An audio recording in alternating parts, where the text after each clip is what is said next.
من الشیطان الرجیم بسم اللہ الرحمن الرحیم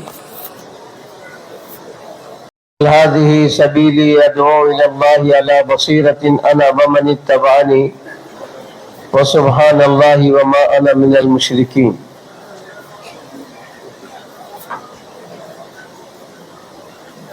میرے محترم بھائیوں دوستوں، اللہ رب العزت کا بہت بڑا کرم ہے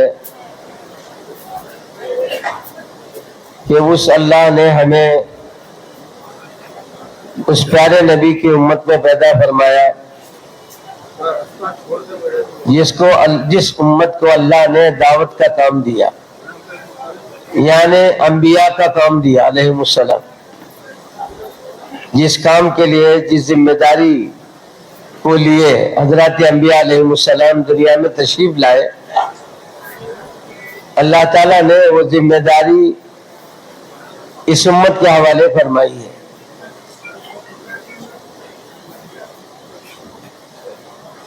لِكُلِّ قَوْمٍ ہاد، اللہ نے فرمایا ہر قوم کی طرف اللہ نے ہادی بھیجا۔ ہدایت، علماء کرام نے لکھا ہے کہ ہدایت کے دو معنی ہیں، ایک ہے ارادۃ الطریق اور ایک معنی ہے الایصال الی المطلوب، راستہ دکھانا، یہ بھی ہدایت کا معنی ہے، اور مقصود تک پہنچا دینا، یہ بھی ہدایت کا معنی۔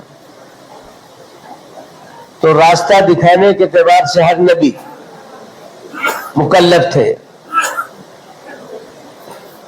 اور اس کے لیے جو حالات ان پر پیش آیا ہم جانتے ہیں کم و بیش۔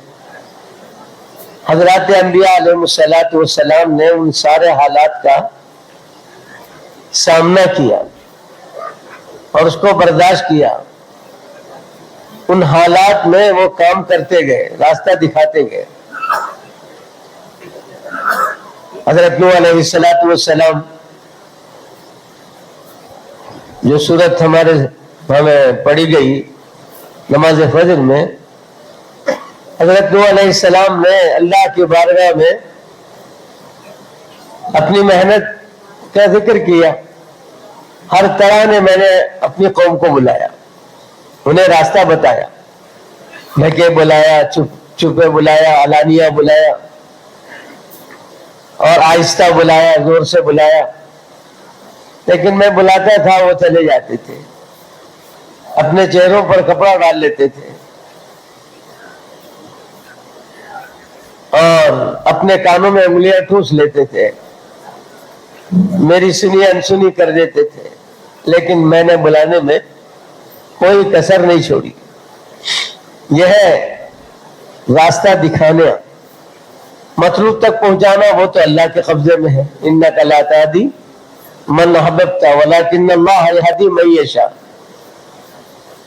یہ ہدایت جو ہے یہ مقصود تک پہنچا دینا، نواز دینا ایمان سے۔ وَلَوْ شِئْنَا لَآتَيْنَا كُلَّ نَفْسٍ هُدَاهَا، یہ اللہ کے قبضے میں ہے، اور اللہ جانتے ہیں ہدایت کس کو دینا۔ جس میں طلب ہوتی ہے اور سچا طالب ہوتا ہے، اللہ اس کو ہدایت سے نوازتے ہیں، لیکن طلب پیدا کرنا یہ دائی کا کام ہوتا ہے۔ دائی ہر ایک کڑوی کسیلی بات کو جھیلتا ہے اور ساری چیزوں کو حالات برداشت کرتا ہے، پھر ان کے اندر وہ طلب پیدا ہونے لگتی ہے، اور اس کے بقدر اللہ تعالیٰ ہدایت سے نوازتے ہیں۔ حضور علیہ السلام نے دعوت دی، ایک ایک کے پاس 20 مرتبہ۔ ایک صحابی فرماتے ہیں اللہ کے نبی صلی اللہ علیہ وسلم میرے پاس 72 مرتبہ تشریف لائے، میں نے آپ کی بات کی نہیں مانی۔ 73ویں مرتبہ تشریف لائے تو اللہ نے میرے سینے کو آپ کی بات کے لیے کھول دیا۔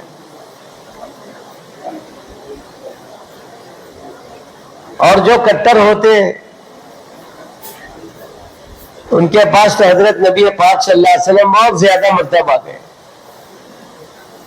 بعض روایت میں آتا ہے ابو جہل کے پاس تو 200 مرتبہ سے زیادہ گئے حضور پاک صلی اللہ علیہ وسلم. نبی جو ہوتا ہے محنت کا مکلف ہوتا ہے، ہدایت کا مکلف نہیں ہوتا. مقصود تک پہنچانا یہ نبی کے قبضے میں نہیں رکھا اللہ نے. اس لیے انبیاء علیہ الصلوۃ والسلام سے کل اللہ یہ نہیں پوچھیں گے کہ اتنے ہی ایمان والے کیوں رہے تمہارے ساتھ. روایتوں میں آتا ہے بعض انبیاء آئیں گے تو ان کے ساتھ 1-2 ہوں گے. حضرت نوح علیہ السلام نے 950 برس تبلیغ کی، کتنے ایمان لائے آپ پر. ہاں اللہ رب العزت انبیاء علیہ الصلوۃ والسلام سے ان کی محنت کے بارے میں پوچھیں گے، اور ہر نبی اپنی محنت کے بارے میں بالکل صادق تھے، سچے نکلے، اپنی محنت کا انہوں نے حق ادا کر دیا. تو میرے محترم بھائی اور دوستو، اللہ تعالیٰ نے اس امت کو حضرت محمد صلی اللہ علیہ وسلم کے صدقے میں دعوت کا کام دیا. اس امت کا امتیاز ہے، قیامت میں جو امت ممتاز ہوگی اسی دعوت کی وجہ سے ہوگی.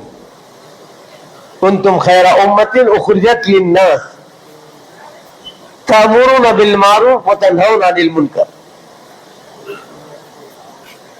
امر بالمعروف اور نہی عن المنکر اس امت کا در امتیاز ہے. اور اس امر بالمعروف اور نہی عن المنکر کا دوہرا فائدہ ہے. ایک یہ ہے کہ امت تک بات پہنچانا، اور دوسری چیز جو اصل ہے وہ ہے داعی کا جو بات امت تک پہنچاتا ہے اس پر استقامت کا ہونا. حضرت جی دعوت برکاتہ فرماتے ہیں داعی کی دعوت داعی پر اثر کرتی ہے. حضرت تھانوی رحمۃ اللہ علیہ جو ہمارے بڑے بزرگوں میں سے گزرے ہیں فرماتے ہیں جس خیر کو میں اپنے اندر لانا چاہتا ہوں بصورت دعوت لاتا ہوں، اس کی دوسروں کو دعوت دیتا ہوں، اور دعوت کے ذریعے اللہ تعالیٰ اس بات پر مجھے استقامت دیتے ہیں، اور جن کو اللہ ہدایت دینا ہوتا ہے اللہ تعالیٰ ان کو اس پر لاتے ہیں. تو محترم بھائی اور دوستو، جیسے اللہ تعالیٰ نے حکم دیا نماز کا اقیم الصلاۃ، زکوٰۃ کا حکم دیا آتوا الزکاۃ، صاحب استطاعت کو حج کا حکم دیا من استطاع الیہ سبیلا. نماز کا حکم اللہ کی طرف سے ہے، زکوٰۃ کا حکم اللہ کی طرف سے ہے. رمضان آئے تو روزے کا حکم اللہ کی طرف سے ہے. کتب علیکم الصیام کما کتب علی الذین من قبلکم لعلکم تتقون. اللہ نے روزے فرض کیے. اور حج کا حکم اللہ کی طرف سے ہے. اسی طرح میرے دوستو دعوت کا حکم اس امت کو اللہ نے دیا ہے کہ اللہ کے بندوں کو اللہ کی طرف بلاؤ.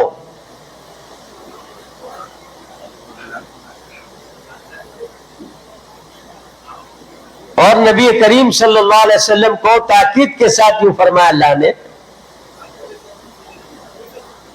یا ایھا الرسول بلغ ما انزل الیک من ربک.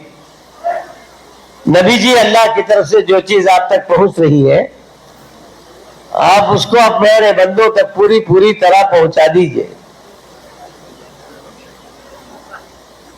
اگر پہنچانے میں آپ سے کچھ بھی کمی ہوئی تو اللہ فرماتے فما بلغت رسالتہ، آپ نے اپنے رسول ہونے کا حق ادا نہیں کیا.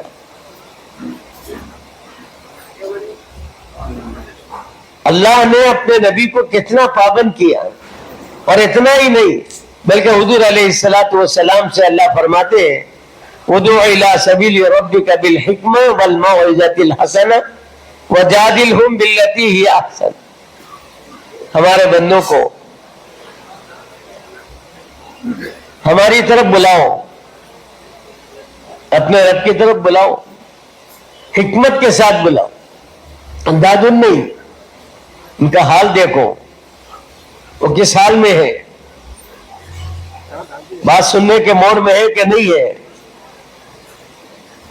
ہاں، حکمت کے ساتھ اور اچھے پیرائے میں، اچھے الفاظ میں. اس لیے حضور علیہ الصلوۃ والسلام نے فرمایا اپنے بھائی سے ملو بوجہ طلیق صدقہ، مسکراتے چہرے کے ساتھ ملو، مسکراتے چہرے کے ساتھ. ایک تو سلام کرنا اور مسکراتے چہرے سے ملنا. مسکراتا چہرہ جو ہے یہ انسان کے اندر خوشی سی پیدا کرتا ہے، مخاطب کی خوشی اس کے دل میں پیدا ہوتی ہے، دل مائی ہوتا ہے. دل کے میلان کے لیے ایک عمل ہے مسکراہٹ. جیسے حدیث میں آتا ہے حضور صلی اللہ علیہ وسلم حضرت عائشہ رضی اللہ عنہ فرماتی ہے گھر میں تشریف لاتے سلام کر کے آتے اور مسکراتے ہوئے آتے. یہ خندہ پیشانی جو ہے، سلام الگ نیکی ہے، مسکرانا الگ نیکی ہے. اب مسکراتے ہوئے ملنا اپنے بھائی سے اور اچھے انداز میں بات کرنا. ہماری کتابیں، ابتدائی کتابیں فارسی، اس میں ایک واقعہ لکھا ہے. ایک نجومی نے، ایک بادشاہ نے خواب دیکھا کہ اس کے دانت جھڑ گئے. اس نے نجومی کو بلایا، اس سے اپنے خواب کی تعبیر پوچھی. نجومی کھڑا کھڑا تھا. اس نے بتا دیا کہ بادشاہ اب اپنے بچوں کے سامنے مر جائیں گے. بادشاہ کو کے تیور بدل گئے.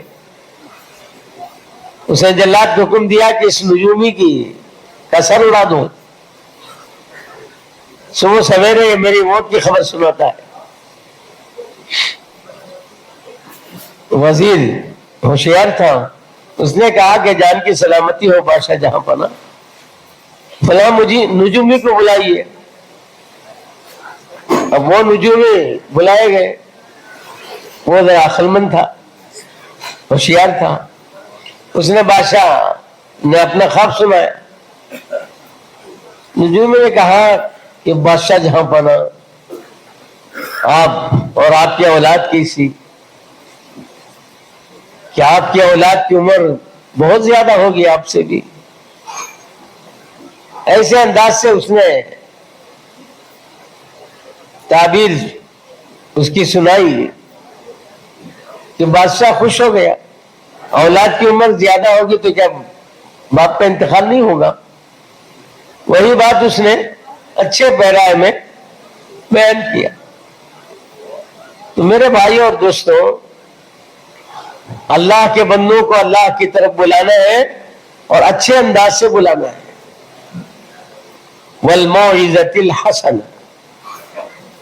حضور علیہ الصلوۃ والسلام کے بارے میں اللہ نے فرمایا لو كنت فظا غلیظ القلب لانفضوا من حولک. اگر آپ سخت طبیعت کے ہوتے اور سخت کلام ہوتے تو کوئی قریب بھی آپ کے نہ آتا. آپ پر ایسے نشاور ہو رہے ہیں. صحابہ کرام کا حال دیکھیے کہ حضرات صحابہ کرام رضوان اللہ تعالی علیہم اجمعین، میرے آقا صلی اللہ علیہ وسلم وضو فرماتے ہیں تو وضو کا پانی نیچے بھی گرنے نہیں دیتے، اپنے چلوں میں لیتے ہیں، اپنے چہرے پر ملتے ہیں، اپنے سینے پر ملتے ہیں. یہ کیا ہے؟ اور حضور صلی اللہ علیہ وسلم نے صحابہ اکرام کو بھی اسی طرح کی نصیحت فرمائی. جب بھیجتے تھے کہیں ہدایت، حضور پاک صلی اللہ علیہ وسلم ہدایت دیتے تو اس میں فرماتے یسرا ولا تعسرا بشرا ولا تنفرا. دیکھو آسانی کا معاملہ کرنا، تنگی کا معاملہ نہ کرنا، خوشخبریاں سنانا، نفرت نہ دلانا. حضور پاک صلی اللہ علیہ وسلم کے بارے میں اسی لیے اللہ نے فرمایا وما ارسلناک الا رحمۃ للعالمین. نبی جی ہم نے آپ کو عالمین کے لیے رحمت بنا کر بھیجا ہے. آپ تشریف لے جا رہے ہیں سفر میں، پوچھا راستہ کون سا ہے جانے کا؟ تو صحابہ نے دو راستے بتائے کہ یہ راستہ تو قریب تو ہے لیکن اس راستے میں ڈاکو رہتے ہیں. حضور صلی اللہ علیہ وسلم نے وہی راستہ اختیار فرمایا. چلے تو راستے میں جو ہونا تھا ہوا، ڈاکو ملے دو. حضور پاک صلی اللہ علیہ وسلم نے ان سے ان کا نام پوچھا، کیا نام ہے تمہارا؟ انہوں نے کہا موہانان ہمارا نام ہے.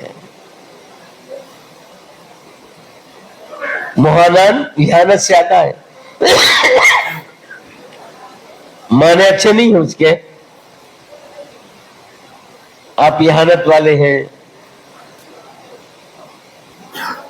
حضور صلی اللہ علیہ وسلم نے فرمایا تمہارا نام موہانان نہیں ہے، تمہارا نام تو مکرومان ہے. تم تو اکرام والے ہو، عزت والے ہو. اسی میں ان کا دل پسیج گیا. حضور صلی اللہ علیہ وسلم نے ان کا دل موہ لیا. پھر انہیں نبی کریم صلی اللہ علیہ وسلم نے اسلام کی دعوت دی تو انہوں نے حضور پاک صلی اللہ علیہ وسلم کی دعوت کو قبول کر لیا. میرا محترم بھائی اور دوستو، دعوت کا کام اس کو نسبت ہے انبیاء علیہ السلام سے. سرکار انبیاء حضرت محمد صلی اللہ علیہ وسلم سے. کام بہت اونچا ہے، لیکن میرے دوست اور بزرگوں اس کے لیے اپنے دل کو بھی بڑا بھاری کرنا پڑتا ہے. ایک تو ہے کہ کام اور اس کی حکمتیں اور اس کی عظمت کرتے کرتے دل پر کھلتی ہے. یہ کام ایسا نہیں ہے کہ بیان کرتے رہو سمجھ میں آ جائے، بیان سنتے رہو سمجھ میں آ جائے. میرے دوست اور بزرگوں اس میں تو اپنے کو ڈھونکنا پڑے گا. اس میدان میں اپنے کو لگانا پڑے گا. کوئی بھی کام، دنیا کا بھی کام دیکھو، کرتے کرتے آدمی کو اس کام کا مزہ لگتا ہے. کرکٹ کھیلنے والا ابتدا میں کھیلتا ہے تو ہاتھ پیر توڑ لیتا ہے، لیکن کرتے کرتے جب وہ عادی بن جاتا ہے تو پھر اس کا مزہ لگتا ہے اس کو. والی بال کھیلنے والے کو، فٹ بال کھیلنے والے کو، اور دیگر چیزوں میں بھی کرتے کرتے پھر اس کا مزہ ملتا ہے. دعوت یہ تو انبیاء کا کام ہے. میرے دوستو اس کام میں اپنے کو لگانا پڑے گا، اور لگاتے لگاتے اللہ تعالیٰ اس کام کا جو مزہ دیں گے اور اس کام کی جو لذت دیں گے اور اس کام کی جو عظمت دیں گے، خدا پاک کی قسم میرے دوستو کام کیے بغیر پھر چین نہیں آئے گا. ایک بزرگ دعا کر رہے ہیں کہ اللہ مرنے کے بعد بھی نماز کا مزہ ملے گا کہ نہیں ملے گا؟ کیونکہ دنیا دارالعمل، دنیا کو کہا گیا، اور آخرت دارالجزا، اور وہاں تو عوامل نہیں ہے. لیکن اس عمل کا نماز میں کتنا ان کو شغف اور کتنا نماز میں لذت مل رہی تھی کہ اللہ کے سامنے رو رہے ہیں کہ اللہ مرنے کے بعد بھی نماز کا مزہ ملے گا کہ نہیں ملے گا؟ میرے بھائی اور دوستوں، اللہ کے راستے کی عظمت اللہ ہمیں پہچانوا دے. جس راستے کے غبار پر جہنم کا دھواں حرام ہو، بتاؤ وہ راستہ کتنا قیمتی ہوگا. کتنے راستے ہم چلتے ہیں، لیکن جس راستے کو اللہ کے راستے کی نسبت ہو جائے، یا اللہ. حضور پاک صلی اللہ علیہ وسلم تشریف لے جا رہے تھے، صحابہ کرام بھی ساتھ تھے. ایک صحابی رضی اللہ تعالیٰ عنہ راستے کے کنارے سے تشریف لے جا رہے تھے. حضور صلی اللہ علیہ وسلم نے صحابہ کرام سے فرمایا وہ کیوں الگ تھلگ جا رہے ہیں، ان کو بلاؤ. وہ بلائے گئے. حضور پاک صلی اللہ علیہ وسلم نے ان سے پوچھا کہ بھائی تم الگ کیوں جا رہے ہیں؟ انہوں نے عرض کیا اے اللہ کے رسول، اس راستے کی دھول مجھے بھاتی نہیں ہے. حضور صلی اللہ علیہ وسلم نے فرمایا یہ دھول نہیں ہے، یہ جنت کی مشک ہے.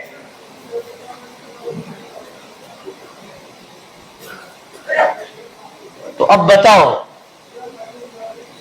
اللہ کے راستے کی دھول کو جنت کی مشک بتایا گیا.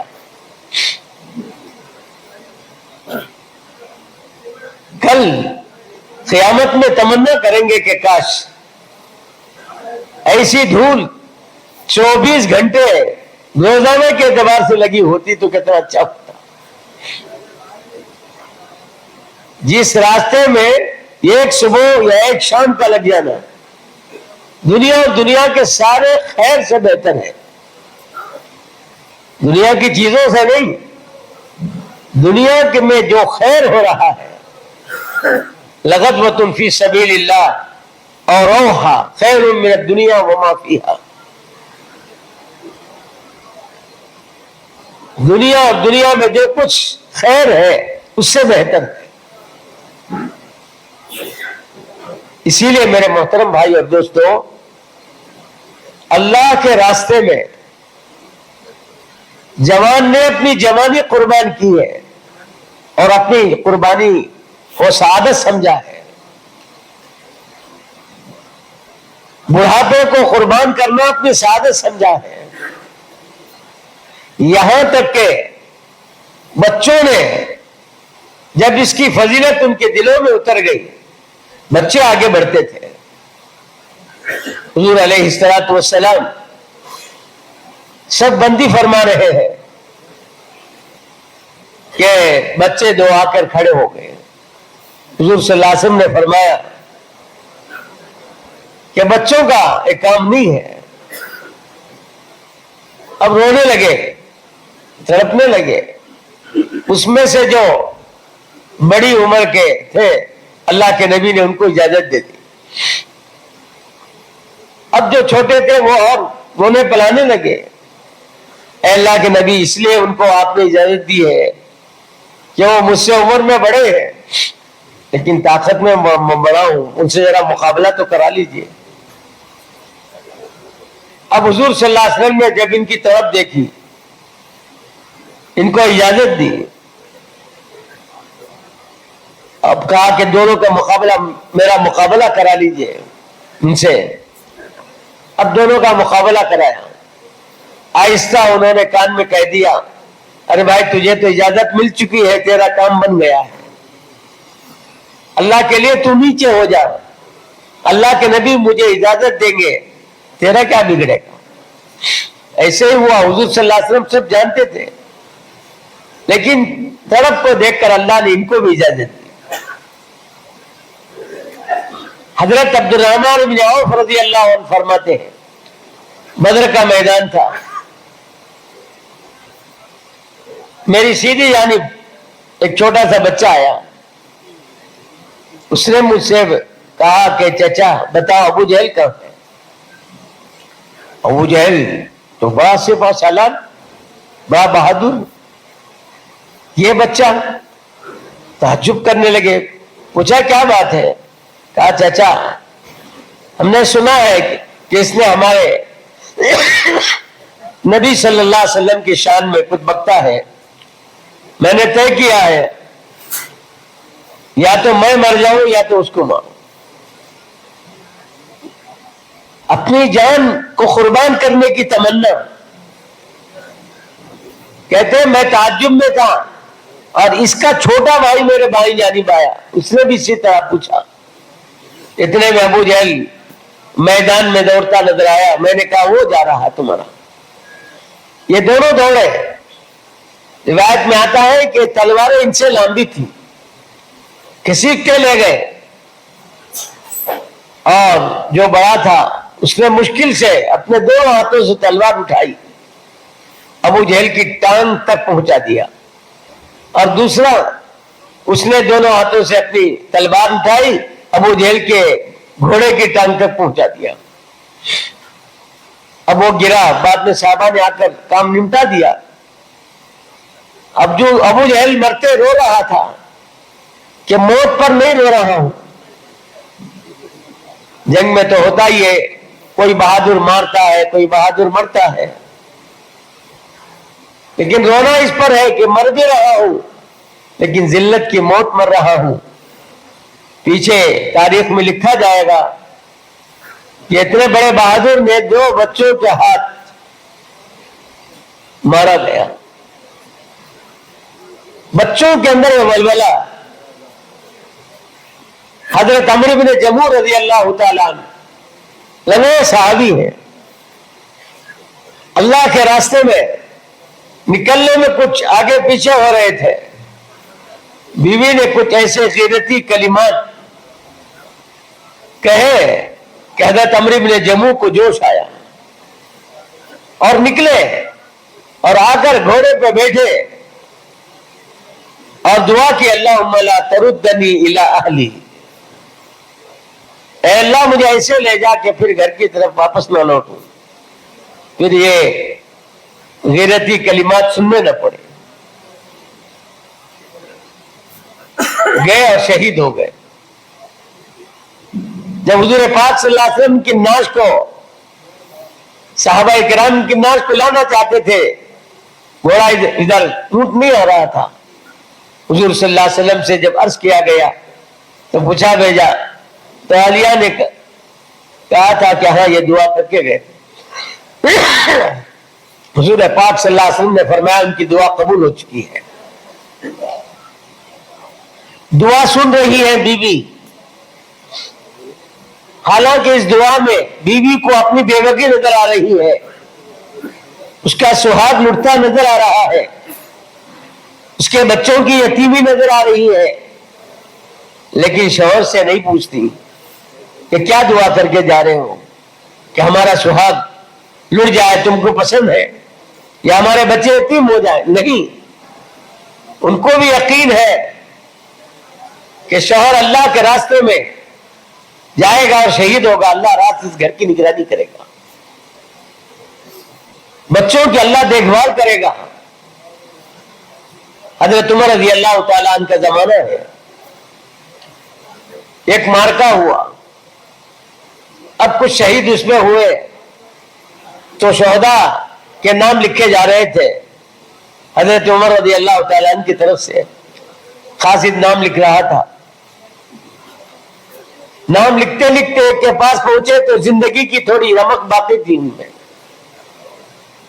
تو انہی سے پوچھا نام لکھنے والے نے، بھائی تمہارا نام بتاؤ۔ تو کہا کیا بات ہے، کیا ہمیں امیر المومنین کو دینا ہے؟ اس نے کہا کہ امیر المومنین کے لیے جان نہیں دے رہے ہیں، جس کے لیے جان دے رہے ہیں وہ ہمارا نام جانتا ہے۔ اتنا کہا اس نے، اس کے بعد اس کی روح نکل گئی۔ خاصد ویسے ہی فہرست امیر المومنین حضرت عمر فاروق رضی اللہ تعالیٰ عنہ کی خدمت میں لے آیا۔ اس نے کہا کہ امیر المومنین نام تو سب آ گئے لیکن ایک کھانا خالی ہے، ہم وہاں پہنچے تو اس کی زندگی کی رمق باقی تھی، اسی سے ہم نے پوچھا۔ اس نے کہا کہ کیا بات ہے، کہا کہ نام امیر المومنین کو دینا ہے۔ تو اس نے کہا امیر المومنین کے لیے جان نہیں دے رہے ہیں، جس کے لیے جان دیتے ہیں وہ ہمارا نام جانتا ہے. اس کے بعد اس کی روح نکل گئی. اتنا سننا تھا, حضرت عمر رضی اللہ تعالیٰ زار و خطر رونے لگے اور فرمایا عمر نہ جانے تو کیا ہوا, عمر کا خدا تو بہتر جانتا. میرے دوستوں جان دے رہے تھے اور چاہ رہے تھے کہ ہمارا پتہ کسی کو نہ چلے. جس کے لیے جان دینا ہے وہ ہم کو جان لے. ڈنڈیگل ہمارے جنوب کے اندر تمل ناڈو میں, تمل ناڈو کا مرکز ہے وہ, وہاں اجتماع تھا. حضرت مولانا انعام الحسن صاحب رحمۃ اللہ علیہ تشریف لائے تھے. وہ آگے سیلون جانا تھا, سری لنکا. تو وہاں کے لوگوں نے 3 دن کے اجتماع کے بعد ایک اور دن حضرت کا لے لیا تھا, خاص طور پر کام کی باتیں پوچھنے کے لیے. تو منگل کے دن حضرت ٹھہر گئے اور بڑے بڑے علماء اس وقت, اکابر علماء اور بہت پرانے کام کے ساتھی, شاید آج 1-2 شاید باقی رہے, سب اللہ کو پیارے ہو گئے. 3 گھنٹے 4 گھنٹے کی مجلس تھی. اخیر میں حضرت جی رحمت اللہ علیہ نے, مولانا انعام الحسن صاحب رحمت اللہ علیہ نے فرمایا کہ بھائی نبی کریم صلی اللہ علیہ وسلم کی بشارت ہے. حضور صلی اللہ علیہ وسلم نے فرمایا تبلیغ والے مجاہدہ کرنے والوں میں سے ہیں اور میں ان سے راضی ہوں. اتنا کہہ کر حضرت رحمت اللہ علیہ کی آنکھوں سے آنسو آ گئے.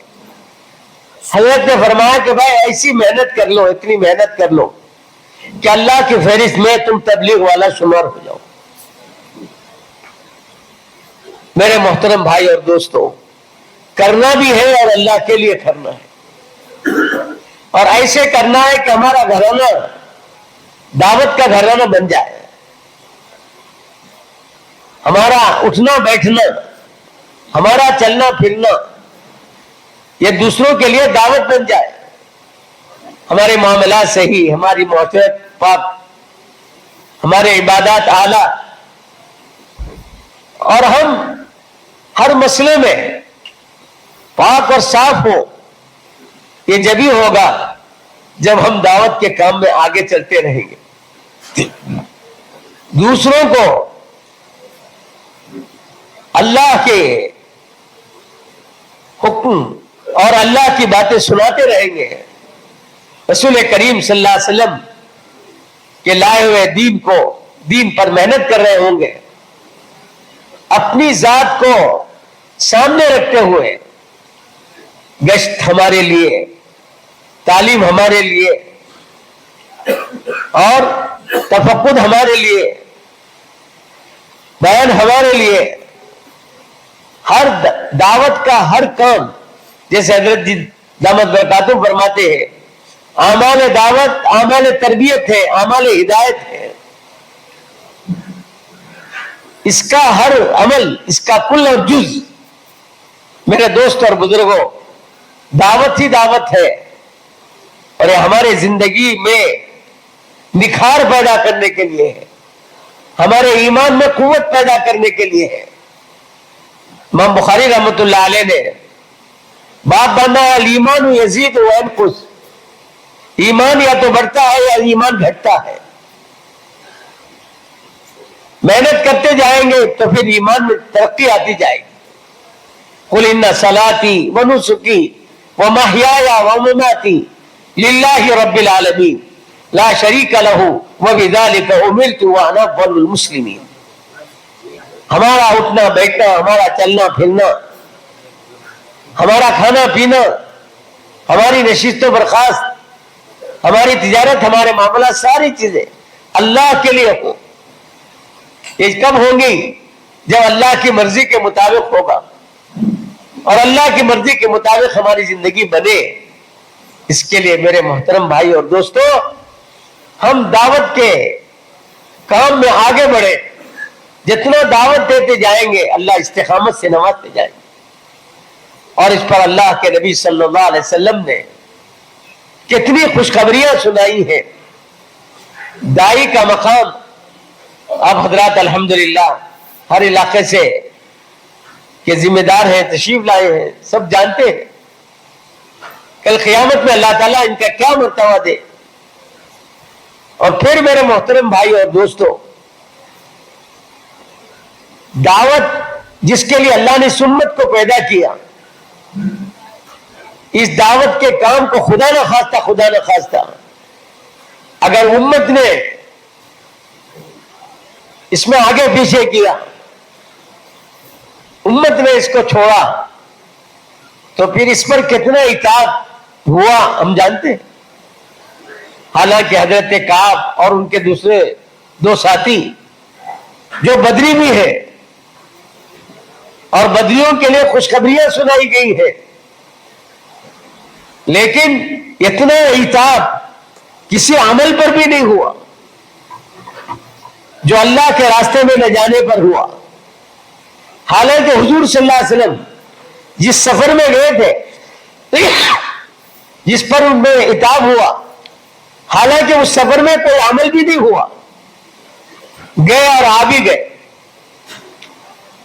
لیکن جب اللہ کا حکم ہو نکلنے کا، انفروا خفافا وثقالا، تو اللہ کے حکم پر نہ نکلنا، میں نے کیا نہیں، اللہ کا حکم، اس پر اللہ کا کتنا عتاب ہے۔ اللہ کے حکم سے اللہ کے نبی نے بات چیت بند کر دیا۔ روتے تھے صحابہ وہ تینوں۔ حضرت کعب فرماتے ہیں روتے ہوئے کہ مجھے ڈر ہونے لگا کہ ان دنوں میں مر جاؤں، میرا انتقال ہو جائے تو شاید حضرت نبی کریم صلی اللہ علیہ وسلم مجھ پر نماز جنازہ بھی نہ پڑھیں۔ اور انہی دنوں وہ نصرانی بادشاہ کا خط آیا۔ دعوت جب چھوٹتی ہے تو پھر میرے دوست اور بزرگوں، حالات سب سے بڑا حال یہ آتا ہے کہ میرے دوست اور بزرگوں، اسلام کے خلاف چیزیں سب ذہن میں گھومنے لگتی ہے یا اس کے نقشے نظر آنے لگتے ہیں۔ چنانچہ اس نے دعوت دی تو یہ تو پکے ایمان والے تھے، بدری تھے، انہوں نے خط پھاڑ دیا اور تنور میں ڈال دیا۔ لیکن میرے دوستو، آج امت مسلمہ کن حالات سے گزر رہی ہے، اس کا سبب جہاں وہ ہے وہاں ہم بھی ہیں۔ کہ اگر ہم محنت صحیح کیے ہوتے اور محنت میں اپنا وقت لگائے ہوتے اور اپنی جان اور مال کو اللہ نے جس مقصد کے لیے ہمیں جان و مال دی ہے، اگر اس مقصد پر کھپائے ہوتے تو میرے دوستوں یہ دن دیکھنے نہ پڑتے ہیں۔ اپنے مسلمان بھائی، اپنی مسلمان بہنیں کہاں سے کدھر جا رہی ہیں، ایک ایک کے ایمان میں لانے میں اللہ کے نبی اپنی جان کی بازی لگانے تک کے لیے تیار ہے۔ فَلَعَلَّكَ بَاخِعٌ نَفْسَكَ عَلَىٰ آثَارِهِمْ إِن لَّمْ يُؤْمِنُوا بِهَٰذَا الْحَدِيثِ أَسَفًا۔ نبی جی ایسا معلوم ہوتا ہے کہ ان کے ایمان کے فکر میں آپ اپنی جان کو گنوا بیٹھیں گے۔